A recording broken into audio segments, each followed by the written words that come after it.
The sky over Guam erupts in flame. Dozens of Chinese DF-26 ballistic missiles streak in, some intercepted by Patriot batteries and nearby Aegis destroyers, but too many get through. Runways turn into fields of craters, fuel depots burn, and parked bombers are shattered. At almost the same moment in the Arctic, a Yasen-class Russian submarine fires a salvo of Kalibra cruise missiles toward Alaska. Fort Greely's defenses are tuned for ICBMs, not low-flying cruise attacks. Radars flare, fighters scramble, but the strike comes fast and surprised. Some missiles are knocked down, others slam into Elmendorf Air Force Base outside Anchorage. Then Iran steps into the fight. Missiles hammer U.S. bases across the Gulf, while fast boats sow mines through the Strait of Hormuz, a crucial artery for global oil. Hezbollah, backed by Tehran, rains rockets into northern Israel. Houthi forces from Yemen launch drones and anti-ship missiles into the Red Sea. What began as separate attacks now looks like a synchronized opening blow from China, Russia, and Iran.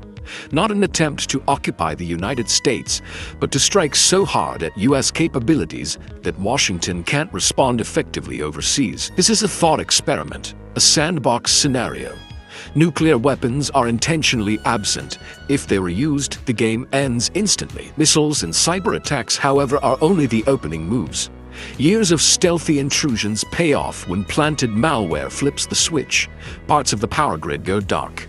Port cranes freeze mid-lift, trapping container ships offshore. Air traffic control systems in the Northeast glitch, forcing groundings at major hubs, JFK, Newark, Boston, stranding hundreds of flights and tens of thousands of passengers.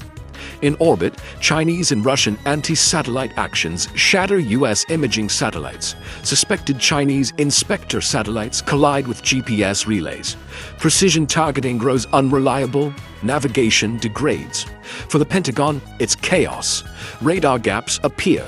Targeting slows, and adversaries strike simultaneously across multiple theaters. On paper, BRICS, principally China, Russia, and Iran, seem to hold the initiative. China fields the planet's largest navy, a massive army, and missile forces built to keep the U.S. at a distance in Asia. Russia, though worn by its war in Ukraine, still fields thousands of tanks, artillery units, and substantial industrial capacity.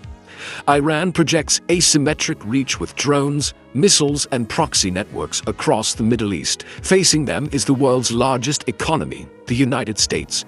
It spends more on defense than China, Russia, and Iran combined.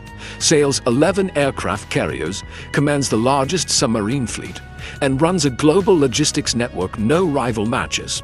Its air forces, F-22s, F-35s, B-1s, and B-2s, remain the sharpest edge in modern combat.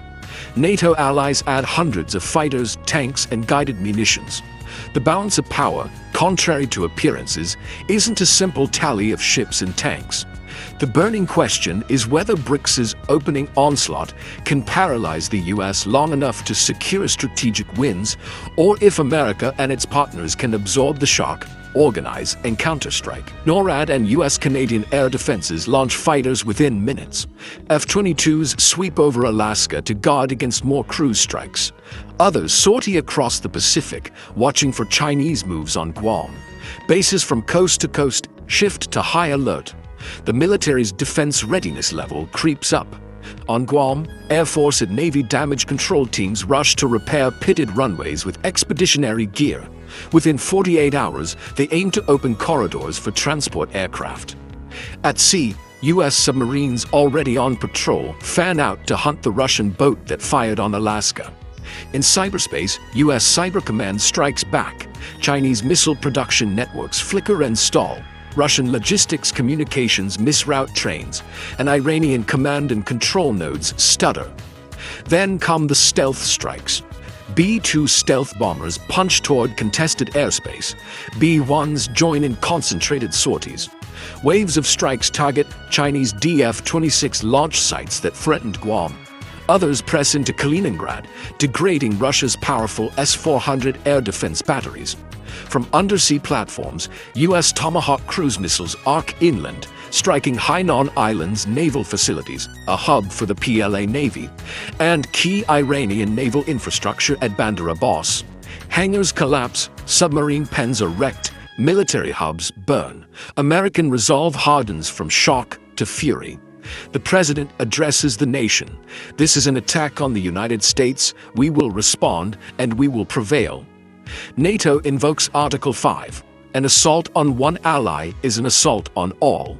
For the first time since 2001, the entire alliance mobilizes for war. Europe faces Russia, not just the US. Fighter jets saturate the skies from Norway to Romania. Patriot batteries and SAP-T systems power up.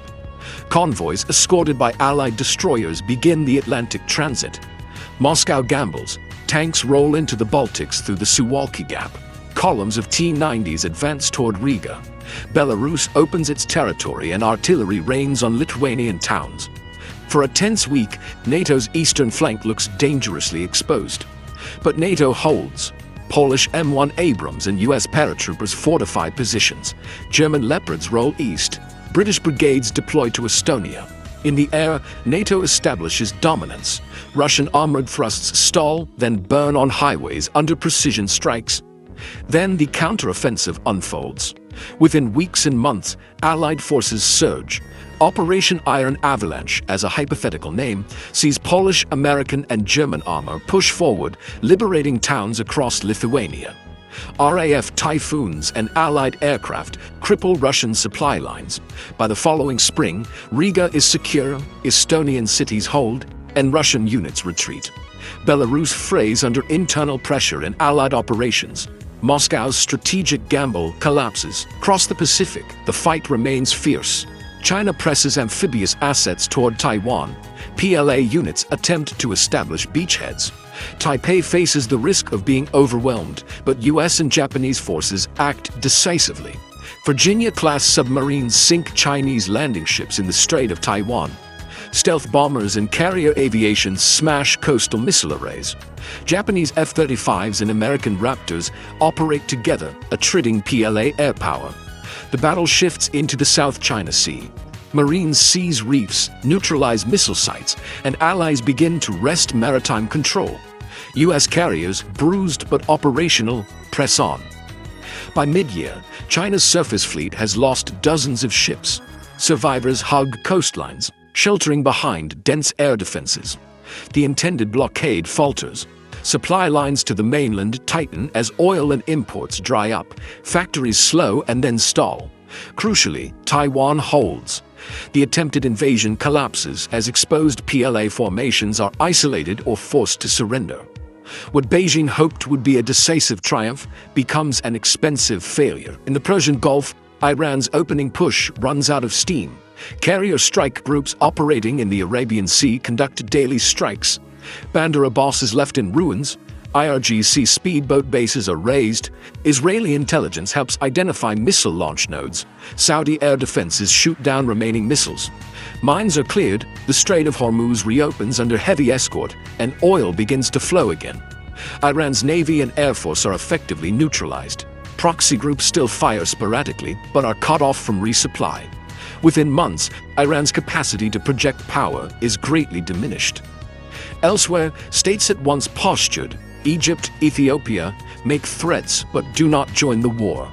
With NATO fully committed, they prefer caution over escalation. In retrospect, the BRICS coalition's moment of advantage was fleeting.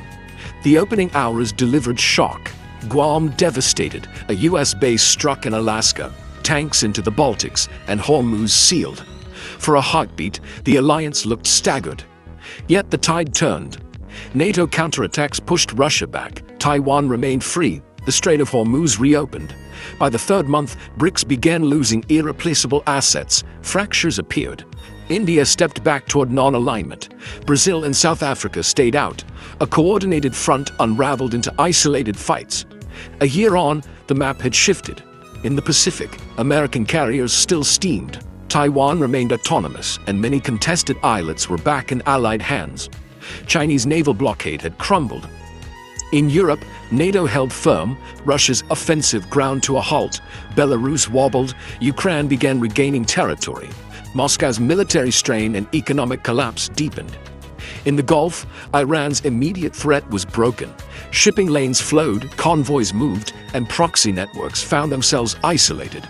By year-end, only China and Russia remained fully engaged, themselves exhausted. The United States and its allies had taken losses, but the strategic result favored the alliance. Could BRICS have forced a negotiated stalemate? Perhaps if the US had lost carrier strike groups, or if Russian forces had seized the Baltics before NATO could muster. Absent such miracles, their combined power was unlikely to outlast a united alliance. Yet, a deeper question lingers. What if instead of a concentrated coalition, every US state had to fend for itself? Which would prevail? But that's another scenario for another time.